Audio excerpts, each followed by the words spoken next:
Hey friends, welcome back to week 15. It's already week 15 of Rotoworld's DFS building blocks. As always, I'm John Daigle, joined by none other than Ian Hartitz. Ian, how's it going? Good, John. How you doing?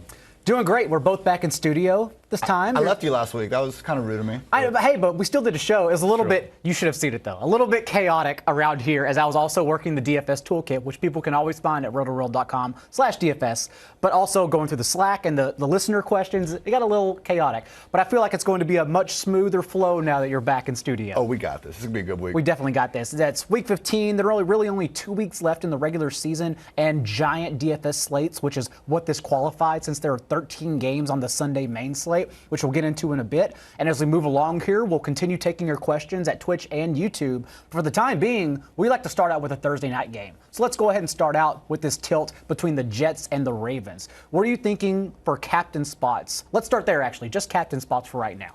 So we got Lamar Jackson with this thigh injury. Yes. That isn't going to keep him out of the starting lineup, but hey, they're, 15.5-point favorites right now? Like, it would make sense if we don't see Lamar Jackson have his usual rushing workload. So because of that, this seems a lot to me like a Mark Ingram game. And so Mark Ingram or Hollywood Brown are my two guys, and I'll explain why. I know the Jets are much better against the run than the pass. They're number 2 in DVOA against the run, 22 against the pass, but I don't care. This is the Ravens rushing offense. I cannot overstate just how good they've been running the ball. I mean, clearly the eye test, you know it, but only the 1997 Lions with Barry Sanders and the 2006 Falcons with Mike Vick and Warwick Dunn, throwback, have averaged more yards per carry as a team. I mean, it's not just the scheme. It's not just Lamar Jackson. This is a big, mean offensive line that has continuously paved paths for Ingram, for Gus, all these guys to ball out. So I do think the running game is going to go more through Ingram than Jackson than we've seen in recent weeks. And then as for Hollywood Brown, the guy literally has -1 yards over the last 2 weeks. Like, it has been rough, but we saw his snaps get back to where we wanted him to be last week. I don't know how many times this Jets group of cornerbacks who are all sorts of banged up have been toasted by outside receivers this season. If there's one guy that's kind of made to be that boomer bust captain spot, it's Hollywood Brown. I like to get creative with the slate a lot because game script, in my opinion, really only goes one direction, and that's the Ravens winning by quite a bit. They're such big favorites, not only because they're the better team, but I mean, you just go through the injuries that the Jets are dealing with right now. Ryan Griffin, tight end, Demaryius Thomas, wide receiver, Bilal Powell, and perhaps Ty Montgomery as well. Le'Veon Bell's been effective because they also have offensive line injuries. It just seems like a position for the Jets to completely and utterly fail no matter what they try. So I don't think, and yes, I understand the salary, and yes, I understand this goes against like proper correlation, but I don't think the Ravens defense as captain isn't the worst idea. I like Mark Ingram a lot at captain, and more importantly, Lamar Jackson's ownership will probably be a little bit lower, probably not plummeting, but a little bit lower given the injury. However, I like Lamar Jackson, and the hot take, I like Robert Griffin in the flex spot as well. Because as we've seen, when they get up by a lot, they will bench Lamar for an entire quarter. But if this game goes as we think it's going to go, I think it's more than an entire quarter. So much like when Dwayne Haskins came in for a second half against the Bills on that Thursday night game, because Case Keenum went into that game with an injury. It always made sense against a tougher defense. Oh, Dwayne Haskins can play. It makes sense you just throw him in at minimum price. I think you can get away with Robert Griffin and Lamar Jackson at minimum price in the flex. I like that call. And if we're going down that same route, I think we also got to be interested in Gus Edwards and particularly Justice Hill. I mean, Justice Hill is $200. And if it goes the way we think it will. I didn't see that. That's crazy. I mean, he could have a lot of run in the second half. And even if he doesn't, we've seen him get 5-7 touches per game. He's kind of had some a little bit of return usage, I believe, as well throughout. So, again, it's pretty much a free square. If you want to squeeze in those other guys, I think Justice Hill is your cheap guy to go to. The contrarian would be, and this has been popular for Sunday night slates in particular, but the contrarian has been a 5-1 oppo stack. So you just take all of the Jets offense, and then you play the main guy, perhaps like Lamar Jackson or Mark Ingram, on the other side. But I just don't see, even as a contrarian way to get an advantage at lesser probability than the field, I just don't see how I don't see how the Jets at all. I don't see how Sam Darnold even reaches value in this game. Who do you want from the Jets? Anyone?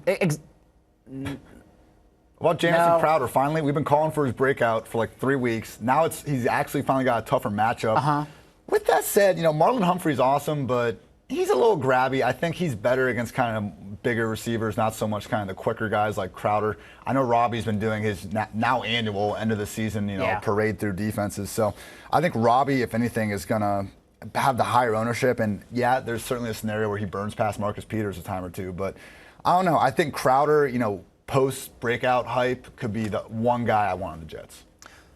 Yeah, Robbie has such a super tough matchup on the perimeter. The thing that I would argue for, it works for both Crowder and Anderson, is that Demaryius Thomas, the past month that we've seen Robbie Anderson come and overtake Crowder's. Yeah, but Demaryius Thomas the past month has averaged 21 or has seen 21 targets in that span. That Robbie Anderson has led the team in target share. So that's 21 targets that are now vacated. Yeah. So that's what helps both Crowder and Anderson, and perhaps would have helped Ryan Griffin, if he was available. That falls to Daniel Brown, and I don't even know if you can. I don't think you can trust Daniel Brown even at a super cheap position in this game. But that's why I just like getting creative with the Ravens' offensive pieces in particular. Yeah. All right, you ready to move on here? Let's do it, man. All right. Sunday main slate is what we're going to talk about. 13 games, lots of interesting plays. Ian has mentioned to me off air that he has a lot of cheap options, which is great because that's what I need right now, because there are a lot of middle-of-the-road tournament options I am looking forward to getting to, both for contrarian reasons and just perhaps to offset the field. So, Ian, building blocks. Go ahead and start us with quarterbacks. Last week I mentioned this guy. Didn't quite come through with me, but I'm going right back to what with Kyler Murray, and he is our number 2 quarterback in terms of just dollars per fantasy points. It's just value. That's all we're looking for in DFS. We want that value. And look, Kyler Murray this year, it's been up and down to an extent. With that said, he's still the QB7 on the season. And right now he's being priced as the QB19 on DraftKings. And he's had a tough go of it since their bye. I mean, they've had really tough matchups against the Rams and Steelers. They've sacked Kyler 11 combined times. I mean, he's only had 30 rushing yards in these games. With that said, the kind of hamstring scare is in the past. He's looked healthy out there. He's not been listed on the injury report. And now he's got a Browns defense that, okay, they lost Myles Garrett. Olivia Vernon's been banged up. Since that happened, they've only had to face Miami, Pittsburgh, and Cincinnati. Now they got to go out to the West Coast, face this Cardinals team. This has a weird game written all over it. We've seen Kyler give us the upside, I think 4 or 5 games this year with multiple touchdowns. We know he's got the rushing, even though he hasn't shown it to us in the last 2 weeks. So, yeah, man, only 5,600? Like, what is this? Yeah, I think the misprice is going to lead to high ownership on him as well. For mine, I think if you want to pay up, it is DeShaun Watson this week. DeShaun Watson last week, lots of garbage time production as the Texans went into the second half against the Broncos, down 31-3. And without Will Fuller, that's the concern here. He only hit 3 passes of 10-plus yards last week. But still, this Titans defense cannot even begin to tell you how bad this secondary is. The only time they have looked strong since Ryan Tannehill took over in Week 7 was against none other than Kyle Allen, Derek Carr, and Nick Foles, who didn't cross 250 yards in those games. Or I'm sorry, Derek Carr barely crossed 250 yards, but none of them reached over 300. Otherwise, though, an average of 308 passing yards per game allowed since Ryan Tannehill went under center in Week 7, because it's become more of an offensive team as opposed to a defensive team. And now you have DeShaun Watson. Will certainly help if Will Fuller is back out there. And the Titans beats have mentioned, they're getting healthy, like Adoree Jackson and LaShawn Sims. It's like, guys, you're not worried about whatsoever. So Ryan Tannehill will be a strong player this week in tournaments, but I just like flipping the board and using DeShaun Watson in a great matchup that I looked at whenever it first opened on Sunday, opened at 47.5, and thought, it's too low. And it's since been up to 51 at some books. Highest game total of the week. Yeah, and for good reason. I sent out a tweet just talking about those Titans cornerback injuries and kind of the state of the secondary, and it made its way out of fantasy Twitter into NFL fandom Twitter. So now I have just copious amounts of Titans fans who think I'm a Texans fan. You never want to get into the tribalism. Once that happens, and you're literally just fighting people. But no, I'm with you. DeAndre Hopkins, Will Fuller, smash spots for sure. Okay, my GPP quarterback is Gardner Minshew at 5,500, another cheap one. Yeah, it's been rough, guys. The Jaguars, I know, John, you said they were kind of quitting, and I don't like using that word. I understand, yeah. If we were going to use that word, I think the Jaguars would probably be a good example of it. With that said, I think you can be quitting and still produce against the Oakland Raiders secondary. They are that freaking bad. 31st in pass DVOA, 4th most fantasy points per game allowed to opposing QBs, 24th adjusted sack rate, highest explosive pass play rate allowed. The one thing we've seen from Gardner this year is he can give you upside. He can create off script at times. It's been a little bit since we've seen that. Not having DJ Chark isn't ideal, but I think Keelan Cole, D.D. Westbrook, Chris Conley, these are 3 very cheap stacking partners with a cheap quarterback that we have upside against because the Raiders are that bad. And the one thing that people don't even understand about Gardner, I think, is he's low-key got a nice little rushing floor. I mean, among quarterbacks this week, only Lamar Jackson, Kyler Murray, Josh Allen, DeShaun Watson are averaging more rushing yards per game. He's not going to go for 50-plus and 2 touchdowns or anything, but extra 3 points from rushing yards and a great matchup at 5,500, let's do it. Ali Pari asks, for tournaments, would you go Minshew or Fitzpatrick, Manning, or Trubisky? Among those 4. I go Minshew, man. All right, Fitzpatrick, we're about to see a Fitzpatrick Doug game sooner or later. This guy's been playing too good, I think. I'm concerned about the receiver injuries more than anything. That too. Yeah. I do like Eli Manning for the price quite a bit. Like, the Dolphins are still allowing, I believe, the 3rd most fantasy points per game to opposing quarterbacks. The Giants, for whatever reason, are implied to score 25 points this week. It's supposed to be a ugly shootout. Eli's okay. The thing with Trubisky, last week was the first time, and I think it was 16 games that he even cleared 25 rushing yards. If this is a new thing and they're going to use him as a runner, that's great because that's what he's best at. But only 2 of his attempts last week went more than 20 yards downfield. I mean, it was dink and dunk. The Cowboys missed. I think I saw a season high, 19 tackles. I would just be cautious in assuming that we're going to see that same version of Trubisky every week moving forward. So, speaking of the Cowboys, quickly, that's going to be my tournament play, is actually Jared Goff against that struggling Cowboys defense. Without Leighton Vander Esch, with Jalen Smith trying to make arm tackles every week now, it's just been a true disaster. And indoors now, what should be a shootout, the Cowboys have to answer, which they haven't done at any point the past 3 weeks. But Jared Goff has just been matchup dependent, and this is another great matchup. The Cowboys linebackers this season have missed the 3rd most tackles. Since they threw Jordan Lewis into the slot, they've allowed the 3rd most receiving yards in the middle of the field. Jared Goff, whether they go with heavy personnel with Tyler Higbee and Johnny Munt again or not, Jared Goff should be able to capitalize in this matchup against Dallas's secondary. And for tournaments specifically, I like him. I would borderline play him in cash games. The only issue is if he gets out of structure, that's when he still struggles. And the one thing the Cowboys are still doing is creating pressure at the league's 2nd highest rate. Having said that, I still love the Rams offense this week. Yeah, I mean, we always talk about those first 3 Cowboys games, Dolphins, Giants, Redskins, and how that gave us this false perception of the offense. I think the opposite is even more true. We thought their defense was still going to kind of be close to that elite level that we saw last season. It just hasn't even been close all year. And keep getting those questions as we move along here, either on Twitch or YouTube, and we'll answer them as we move position to position as we move to running back now. Okay, my cash game running back is our number 2 value of the week on the DFS toolkit. Interesting. Boston Scott, stone cold minimum 3,000. Now, look, this is 100% dependent on Jordan Howard, who has still not been cleared for contact with his shoulder injury, again, not suiting up. So before last week, Miles Sanders was getting all kinds of fed. He was hitting 85% snaps, which is very rare to see from any Doug Peterson running back. That changed on Monday Night Football. We had Miles go 56% snaps, 20 combined carries and targets. Scott was at 44% and 16 combined carries and targets. He got the goal line carries. I'm not saying he's their goal line back per se, but clearly they feel good enough with him in there that if they get down there on his drive, he's going to be a guy getting those opportunities. And now he's got this Redskins defense that we just saw Aaron Jones run all over. A couple weeks ago, we saw the Lions have plenty of success on them. They're only 24th in rush DVOA. Kerrigan's out this week. They have some other linebackers banged up. And again, 3,000. We don't need Boston Scott to do what he did last week. We just need half that, and that'll still be more enough. If he can fall into the end zone, give us a couple catches again, he has a chance to 4 or 5 times that. So we'll see how chalky he is, but again, there's just so much roster flexibility if you can get someone in at this 3K range. Yeah, and that's what the struggle, in my opinion, is this week, is trying to squeeze in a minimum guy that you have faith in. And it's easy to hit 3X on 3K, of course. I just think we need to make sure we monitor Jordan Howard's injuries move along. Still hasn't been cleared for contact, obviously.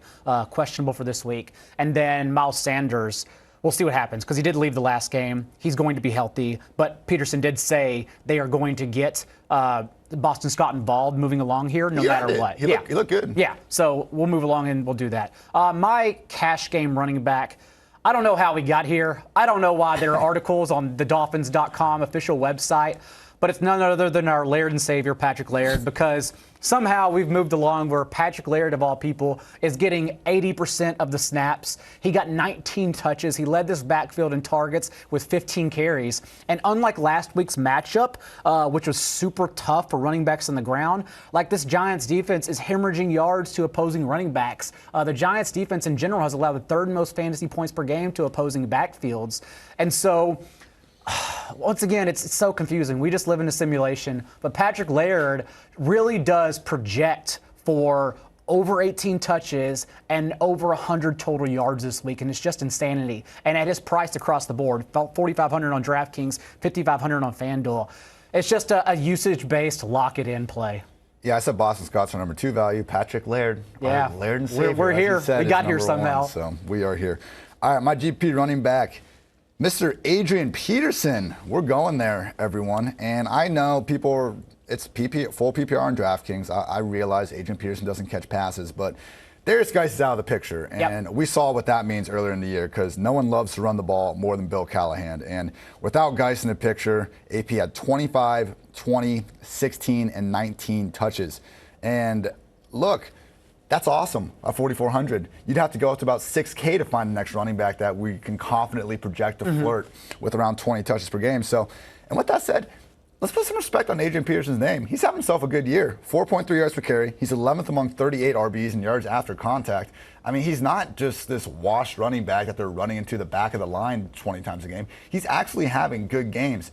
I know maybe the ceiling isn't all that high in this Redskins offense, but I don't want to just give this Eagles defense the benefit of the doubt because they're facing the Redskins. They gave up 37 points to the Dolphins. I understand a lot of that was in the secondary and all that, and this could be a run-heavy approach, but with that said, we've seen the Seahawks, the Cowboys, the Vikings, 3 teams that really do just want to grind out the ball and run it right down your throat. Similar to the Redskins, actually have some success against the Eagles. So if the Eagles offense struggles a little bit, which they're so banged up they might, I think we could see AP get 20-plus carries, and he's going to be the favorite to score. So 4,400 GPPs, I'm cool with AP. His last 4 games before Geis joined the team as well, he averaged 5.1 yards per carry, which was insanity. He was playing really well as the season moved along too. Matthew Gardner asked, Mostert or Adrian Peterson this week? Mostert still. Yeah, Mostert's a really Let's not get crazy. Yeah, Mostert's a strong play. His salary did go up, but if he does project to lead the backfield in touches, which he does, and they said they want to give him more this week, then yeah, I like Mostert. No, he's a great. I think he's only 5,200 on DraftKings. Mostert's a really strong play, cash or GPP. That's really solid. For my running back play, though, it is none other than Todd Gurley in tournaments. And yes, the Cowboys are stuffing running back still. The production is mostly coming through the air against them. However, Todd Gurley, you look these past 4 weeks, ever since Sean McVay called himself an idiot, jokingly of course, but called himself an idiot for not getting Gurley involved more. Week 11, 85% of the backfield touches. Week 12, 90%. Week 13 against the Cardinals, 67%. In that blowout that he was benched, and they just put Malcolm Brown and Darrell Henderson on the field later. And then week 14 last week, 84%. He's literally handling nearly every touch now, no matter his snap count. He's just out there. And in what we believe will be a competitive game, one that the Cowboys opened as 2.5-point favorites and has since sunk to a straight pick'em because the Rams are in such a good spot. Gurley has 2 touchdown upside, as we've seen weekly. And then also 4 targets, a 5-week high last week as they get him involved around the entire offense. So I love Gurley, especially for his low salary this week. Yeah, he's our number 3 value running back. I mean, just remove everything you even think you know about Todd Gurley. Just the fact we have a 6K featured back getting all these touches in a plus matchup in a potential high-scoring game. Like, you should just put him in all your lineups. Brett Tabbs asked, and this is probably for me to start, Miles Sanders, James White, or Patrick Laird. And for me, last week it would have been Miles Sanders, but I think the breakout of Boston Scott, even taking away 8 touches, and perhaps Jordan Howard's availability, I'm actually leaning Laird. Also because we cannot trust James White in that game script against the Bengals. It does seem like more of a Sony Michel game, or maybe even Brandon Bolden, honestly. Or Rex Burkhead, man. Or Rex Burkhead, who knows yeah. what's going to happen. So it's Patrick Laird, and that's an easy answer for me, actually. I would go Miles if we can confirm Howard's out, just because I just don't. Oh, it's so hard to get behind Laird. It's tough, yeah. I understand. It is a much better matchup, though. Much better matchup. No, it's right down to even. I don't think you're crazy for going Laird. But all right, let's go ahead and move on to wide receiver here. My cash game wide receiver, who I would love to stack with Mr. Gardner Minshew, as I said before, D.D. Westbrook at 4,600. I think people really want to go down the train to Keelan Cole and Chris Conley, but I think D.D. is the highest floor guy on this offense right now. This is again assuming DJ Chark, who started off the week with back-to-back DMPs, is not going to suit up. DD has been pretty darn consistent all season, and we really haven't seen his price go up to where it was earlier. I mean, he was 5,200 last week. Now he's priced down to 4,600 because he only had 25 receiving yards. Still had 6 catches and 7 targets, and that's kind of been the case for him all season. At least 5 catches in 8 of 11 full games where he hasn't exited with injury. So we know he has a nice floor. And I haven't even talked about the matchup yet. The Raiders, who... Okay, I did talk about the matchup with Minshew a little bit. You did. We all know this Raiders defense is awful. We know DD has the floor. The ceiling's there because of the Raiders, and specifically just his one-on-one matchup, man. Like LaMarcus Joyner, kind of converted safety, but he's been playing nickelback for them. He's a bottom 5 cornerback, in both yards and receptions allowed in slot coverage this season. So he's got the matchup. He's got potentially an increase in opportunity. The price point's fine. Yeah, I think cash and even GPPs as well. My cash game receiver, as the world continues freaking out about Cooper Kupp's involvement, 20 snaps, a season low last week, as for whatever reason, Josh Reynolds and Brandon Cooks played over him. My cash game receiver is Robert Woods, because no matter what happens with that personnel, Robert Woods is not going away anytime soon. Over the last month, he has 47 targets, which are 18 more than Tyler Higbee and 23 more than Cooper Kupp in that span. And that's with Kupp still playing all the snaps in 3 games prior to last week's contest. Robert Woods has a terrific salary across the industry. And like I said, no matter what happens to the personnel, with a 30% target share over the past month, he is the guy you depend on. So I absolutely love him as a nearly a must play for me in cash games this week. He's the only guy we can trust right now. Absolutely. All he's doing is just racking up catches, so I'm with you. All right. You were speaking about guys getting a bunch of targets that we don't really, know about as much, and Michael Gallup is my GP wide receiver of the week, 5,700. Since the Cowboys' Week 8 bye, Gallup has 52 targets, and Cooper actually has 50. It's more of a 1A, 1B wide receiver situation in Dallas. I mean, in the first part of the year, Amari was really kind of the undisputed wide receiver 1, but we've really seen Gallup come on as of late, just in terms of targets. And look, Cooper's going to be occupied with Jalen Ramsey. I do think he can win that matchup, but regardless, now we're getting Gallup on Troy Hill, who started off the season as a backup. Hill is playing well, but I do think Gallup, who we've seen go over 100 yards 4 different times this season, he's very good himself. And in a high-scoring game, when we're getting a guy in the high 5Ks that doesn't have much of a target projection difference from guys in the 7Ks, I think you got to go here with Gallup. And again, Rams, pretty good defense, especially in the secondary. They played really well, yeah. The Cowboys' pass offense has also been playing pretty well more weeks than not. I don't think we've seen Gallup's price get back up in that mid-6K range like it was before, because they faced the Patriots, the Bills, the Bears, even tougher matchups. So I think let's get him this week before he has a good game. We see that price go right back on up. Sure. My tournament play is Will Fuller, and this obviously depends on his health. But we talked about DeShaun Watson's matchup at the beginning of the show, and that's why I like running Will Fuller out there immediately. Like, recall, last time he returned from that hamstring injury against the Colts on Thursday night, he did return with aplomb. He had 164 air yards, which were a team high, 50 more than DeAndre Hopkins, finished with 7 catches, 140 yards.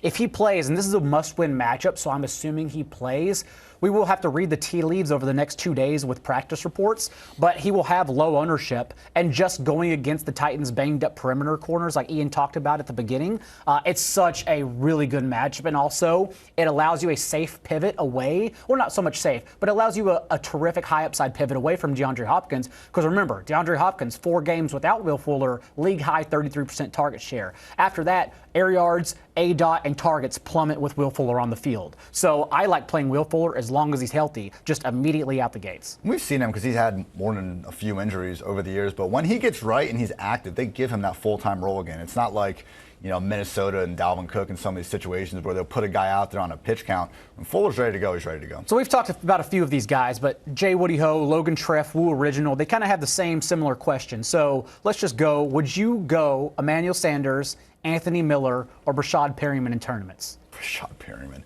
Well, let's talk about it. You laughed, so I'm laughing too. But let's go ahead and quickly context of what's going on with the Bucs right now. So first of all, you have a quarterback who took mental reps without a ball on Wednesday, and then threw a tennis ball on Thursday. Let's start there. Then you have a receiver who has had all the opportunity in the world this year in 3 wide receiver sets, but it hasn't mattered. Rashad Perryman, minus the last 2 weeks, has still not really done much, right? We just only look at his production the past 2 weeks. Last week especially, ran, I believe it was 50 routes last week, but he's on the field.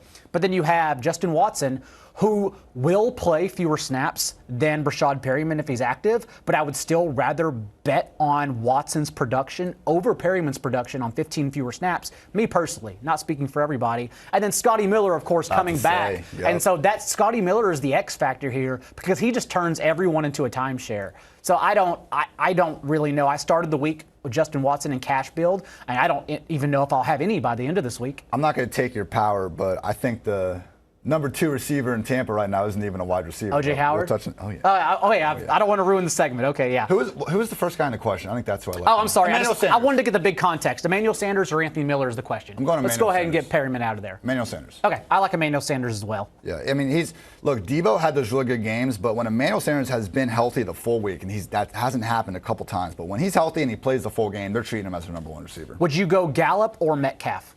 NP ask. I go Gallup. I love him this week. The thing about trusting these Seahawks wide receivers is it's been rough the last few weeks, and now they finally get this Carolina defense that everyone can run on. So if you have the Seahawks offense who all they want to do is run, I just don't know how we can project any of these wide receivers for more than 5 or 6 targets. We haven't seen Russell Wilson explode for over 300 yards since that Bucs shootout.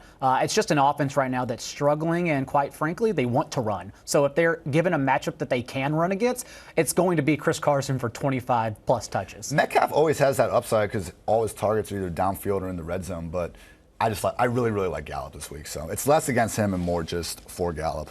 Fair. Okay, my cash game tight end of the week. We were talking about the Rams. I got Tyler Higbee because other than Robert Woods, Higbee has been the one guy that's been on the field all the time. I mean, you said it, like Josh Reynolds is the number 2 receiver in snaps right now. Kupp was like below 30%. Insane.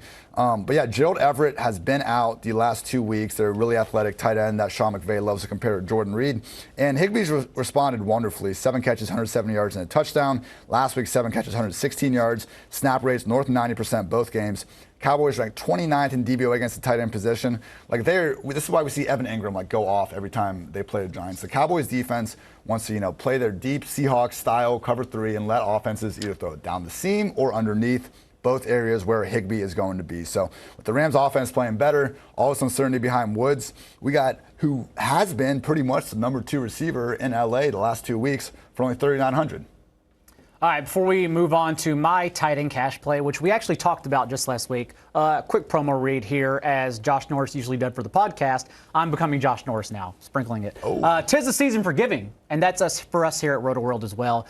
We are giving back because it is the holidays, and we are doing a 12 days of holiday giveaway promotion starting tomorrow, actually, because every day for the next 12 days, we'll be promoting a premium product we have here at rotoworld.com, including perhaps rotoworld.com/DFS toolkit. So 3 p.m. Eastern tomorrow. Write that down on a notepad. 3 p.m. Eastern Friday. Products, promo codes, and times will be tweeted out and/or given at the top of articles and banners on the websites. And you're going to be plugging into the site on Friday anyways, right? Forecast, wide receiver matchups column. The matchup manifesto also went up. The injuries column I do every Saturday morning will be up. So just plug into rotoworld.com. You have the promo codes all there. And for the next 12 days, we will be doing giveaways. Easy enough. Easy enough. All right. We talked about Ian Thomas last week, but we're going back to Ian Thomas because last week was us trying to get ahead of the pack, which is why it's important to pay attention even more so at the end of the season, because we can outwork projections. We really can, as long as we're paying attention. And the last 4 weeks last season, Ian Thomas, as we said, number 6 tight end in receiving yards, 20 catches, 200 yards, and a touchdown.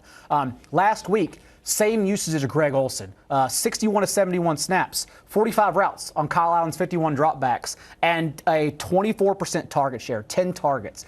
Greg Olsen has returned to practice on a limited basis, but one, Ian Thomas has outperformed Greg Olsen arguably when he's been on the field all season long.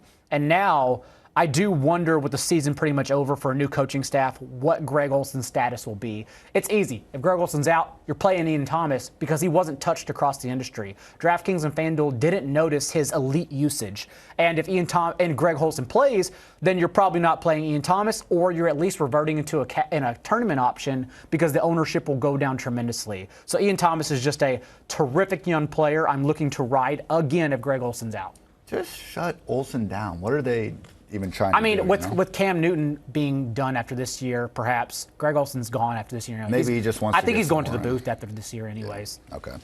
Okay, my GPP tight end, I know I was talking about this Seattle team, how I think they're going to run the ball. But with that said, I think Jacob Hollister at 3,800 still has some upside. And John's GPP tight end that he'll get to is actually my favorite one, but I still really do like Hollister because I was a little worried about him after he had that really big stretch before their bye week. He had 3 touchdowns in 2 weeks against the Buccaneers and 49ers. But Ed Dixon was supposed to be coming back, and then he re-aggravated his injury and ended up back on IR. So we have Hollister playing a near 80% snap rate every game. He has no competition for these touches. He hasn't scored recently, but with that said, since their bye, Metcalf has 19 targets, Hollister is 18. Then we have Lockett at 11, Chris Carson at 10.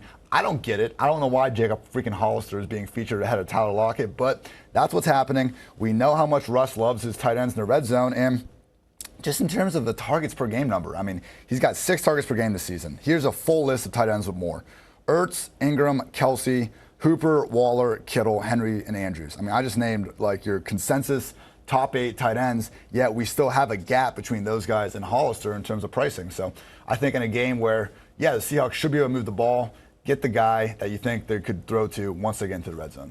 Well, Brett Tabs 22 is going to put you on the spot because he asked Hollister or Higbee. Higbee. I think it's just a better passing offense matchup, and there's a better shootout potential. I like, even if Gerald Everett comes back, I like Higbee, but Higbee, honestly, over Ian Thomas, Higbee's a top 5 option this week. Higbee's crazy. Just a smash spot. All right, well, whose salary is in between Ian Thomas and Higbee, making it more enticing. Who's not trustworthy, but that's why he's a tournament play. It's none other than O.J. Howard. As everyone in fantasy tries to sift through and figure out the receiving room, O.J. Howard is just sitting right there. In the last 2 weeks, a slight role change, 85% of the Bucs snaps, 63 routes in that span, only a 13% target share. But the fact is he's going to be out there. And what's interesting is that if Jameis Winston doesn't go, remember, Ryan Griffin's number 1 receiver this preseason was Tanner Hudson at the tight end position. So it's super sneaky. If Ryan Griffin starts, not only do I like Ryan Griffin, only based on his salary really, but he's going to throw to the tight end a lot as he did in the preseason. That makes O.J. Howard an even more enticing proposition. Mike Evans, 139.5 air yards vacated per game now that he's done for the season. That does go to Chris Godwin as a tremendous play, yes, but one, we don't have to tell you to play Chris Godwin. You're playing Chris Godwin anyways, as a cash game play most likely. And 2, the receivers they have available, like Rashad Perryman will soak up air yards, but will it lead to production? O.J. Howard's athleticism can lead to production, as we've seen before. So that's why I like him as a really sneaky tournament play. Even this year, his whole career, he's been incredibly efficient with his targets. He just has not gotten the targets this season. You take away Mike freaking Evans, look at all those targets. So I think it's a much better chance that we see Howard, who's been out there all season. Why are Justin Watson and Rashad Perryman, who have been these backup complementary options at best all year, going to get featured above Howard? I don't think they will. So. Before we move on to defense, Chris the Beast asks, what is the higher scoring game? He wants some big context here. Texans, Titans, Cowboys, Rams, or Giants, Dolphins. And for my money, I know it's over, and it's not. It's pretty easy to say, the highest total of the week is going over. But again, remember, it opened up 47.5, has been bet up to 51 at some books in Vegas. I like Texans, Titans just because I don't believe in either defense whatsoever. I lean towards that too. I'm just wondering how much longer Tannehill can keep playing like he's the best quarterback in the league. That's a very fair question, especially given his uber efficiency. Has not attempted over 27 passes in his last 4 games, yet has averaged 253 yards and 2 scores in that span. He's playing incredible. I don't want to take nothing away from him, but I'm getting questions like Mahomes or Ryan Tannehill. That's where I draw the line. He's a QB1. I'm not saying he's not, but please put him outside like that top 4 or 5 at the very Yeah, least. very fair. But either way, that's my game. Do you agree, or would you lean Cowboys, Rams, or No, Giants, Dolphins? I'm with you there. I'm Okay, with you there. that's fair. So go ahead and give us, you're usually the one that can give us a cheap defense look. I have one in mind. It may not even be good, but I want to hear what you have to say first. So it looks like early kind of ownership projections, the Lions are going to be pretty chalky at 2,300. They're a bad defense, though. I know they're home. I know the Buccaneers. We either have Jameis who's going to throw a bunch of picks or a backup playing. So I see why people are on it. But with that said, all those things apply to the Cardinals at 2,200. I think they're going to be way less chalky. And look, Baker Mayfield has been really like Jameis Winston. I think Browns fans probably don't want to admit it, but we're talking about a guy that's, I'm not sure if he still led the league in interceptions since he came in, but I know that was true like as of a couple weeks ago. He turns the ball over a lot. East Coast, West Coast. The Cardinals defense, unlike the Lions, at least we have like Chandler Jones. We have some blue chip talent on the defense that can at least make some plays. So, yeah, I think the Browns offense in general is worse than the Buccaneers, especially if Winston plays. So, yeah, I think the Cardinals at 2,200 is a nice pivot off the chalkier defense. And, I mean, Kenyon Drake's pretty cheap. Like, there's stacking arrangements you can go for. So, and even Kyler Murray, the way he runs and just, the things he does, I don't even mind going Kyler, Christian Kirk, and Cardinals D. And I will say quickly that the Browns, I mentioned this in the Matchups podcast, but for those that only tune to the DFS content, the Browns are 0-4 straight up and against the spread after a loss this year. And, no, wait, not after a loss.